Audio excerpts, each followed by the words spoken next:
سرخط مهمترین خبرها: پیشنهاد PCR تست هنگام ورود به تاجیکستان. سازمان ملل تاجیکستان را برای راندن پناهجویان به افغانستان تنقید کرد و روسیه شماره نیروهای مسلحش را زیاد می کند.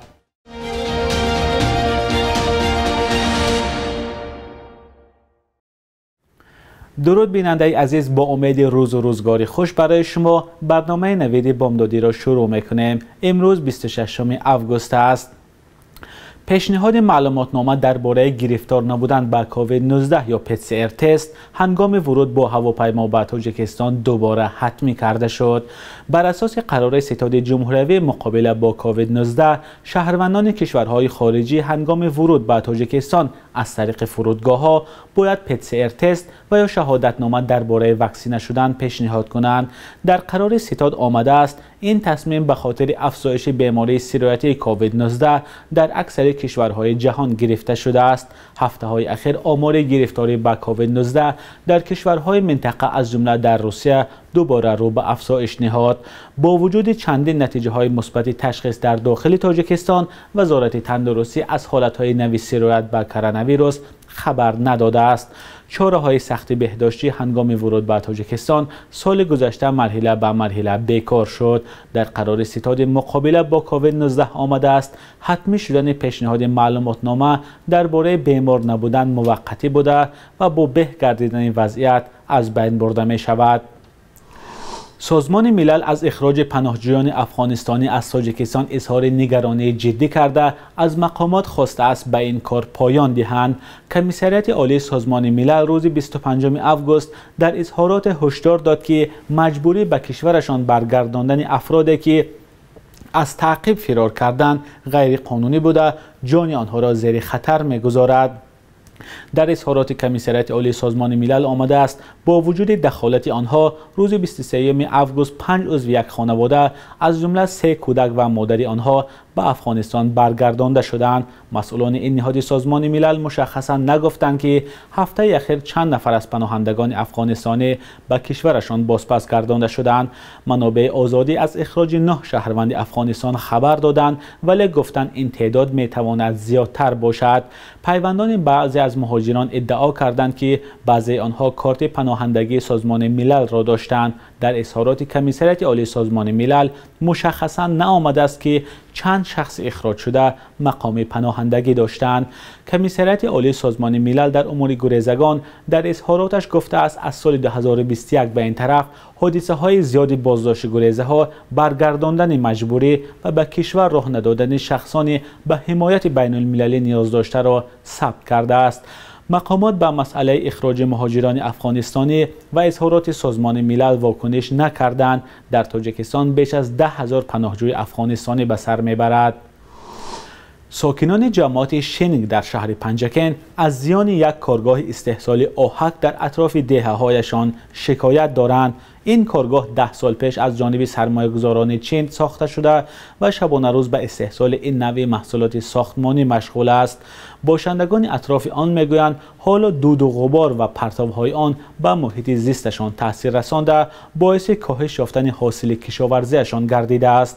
خبرنگار رادیوی آزادی فرزان محمدی از باغ‌های ساکنان نوار گرفت و با دهقانان و ساکنان این محل صحبت نمود.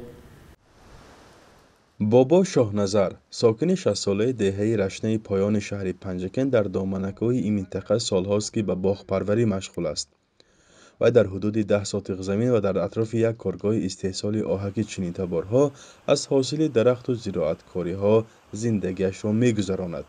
ولی به قول او سال از سال ثمره مهنت‌هایش کمرنگ شدند.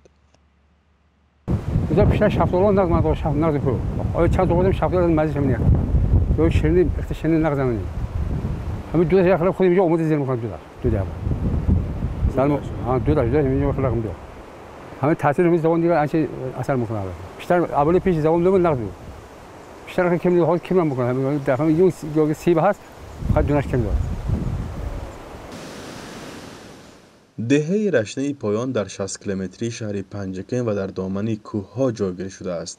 ساکنانش اساساً با کشاورزی و چارواداری مشغولند.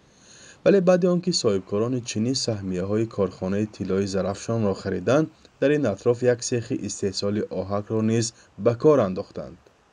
این کارخانه بر هم اهل دیه یگان منفعت نوار است. ضررش هست تمام. ضرر همه میوه ها و ضرر کرد. میوه ها من درخت ها هست. بالا هم خودی یارو شده دیگه. من فقط هم خوشی بهش. شفتالو کلون بود مایده شد. شفتالو میخه. در دولو شفتالو فقط من خوشی شد. من چنگش ببینم من دیدش لاگی گویا که من هم خیال برای حال ده همون بومو من ده همون تویست. شخص میگم چنگ قصد چنگش خواهی رو پشتنی. آقا کودکان نفس میگیریم مثال گفت خیلی ما اکو سالو ما رفته که بچه‌ای هاش من خیلی ها گویا که نفس گفته گویا که کسایش هم برمان جایی نوله زهر نیاز بکنیم چیز نیستیم.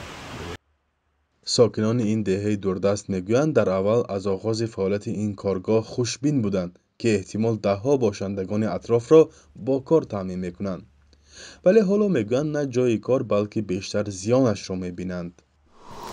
ولادیمیر پوتین رئیس جمهوری روسیه فرمان داده است که شمار نیروهای مسلح این کشور از 1,902,000 به 2,039,000 نفر زیاد کرده شود.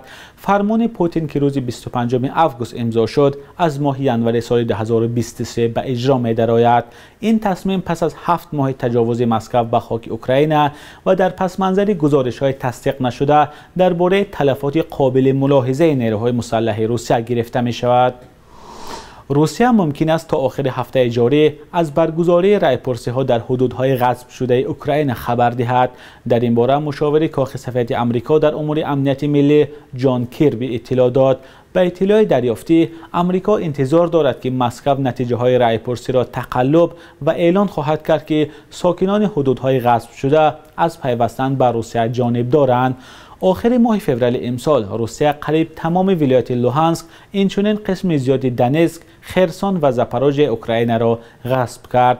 رهبران دست نشانده روسیه در حدود ولایت‌های مذکور بارها از آمادگی برای رایپرسی خبر دادند. بنا به نقشه پیشکی این رایپرسی‌ها باید ماه سپتامبر برگزار شوند.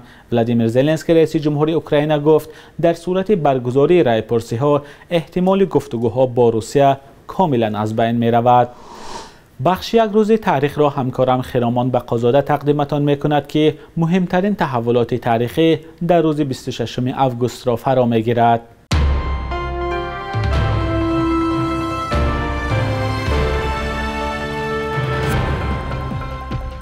26 августи соли 2016 ҷамшед ёров вакили дифои маҳмадалии ҳаид муовини зиндонии раҳбари ҳизби мамнӯи наҳзати исломӣ ва бародари ҳуқуқшиноси зиндонӣ бузургмеҳр ёров барои 2 моҳ ба ҳабси пешакӣ гирифта шуд. наздикони хонавода гуфтанд ҷамшед ёров барои ифшои маълумоти дорои сирри давлатӣ ба ҷавобгарӣ кашида шуд. ёров ки ин айбномаро рад мекард, зери фишори ҷомеаи байналмилали озод ва дар аврупо паноҳанда шуд. 26 августи соли 2015 ду сарбози пойгоҳи 201 Русия Илдар Сахапов ва Фёдор Басимов барои куштори бераҳмонаи таксирони тоҷик Раҳимҷон Тешабоев ба 13 ва 17 соли зиндон маҳкум шуданд.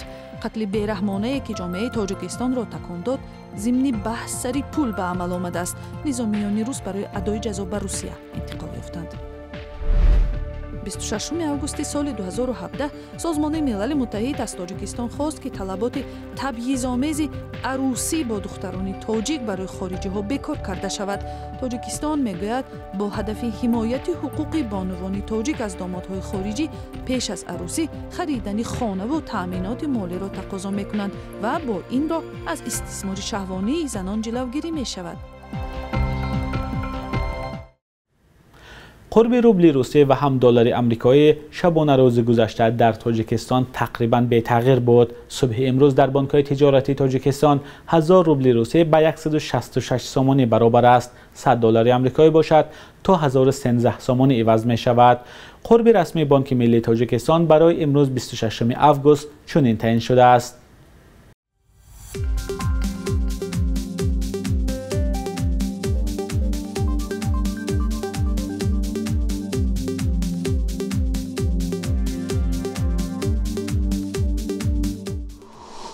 بیننده عزیز، این آخرین برنامه نوید در هفته روان بود. یادرس می شویم که خبر و ویدیوهای نو را در روزهای استراحت هم می توانید از سامانه رادیوی آزادی با نشان azadi.org پیدا کنید. برایتان در 2 روز آینده استراحت خوش را تمنا داریم. با امید دیدار در هفته آینده. خدا نگهدار.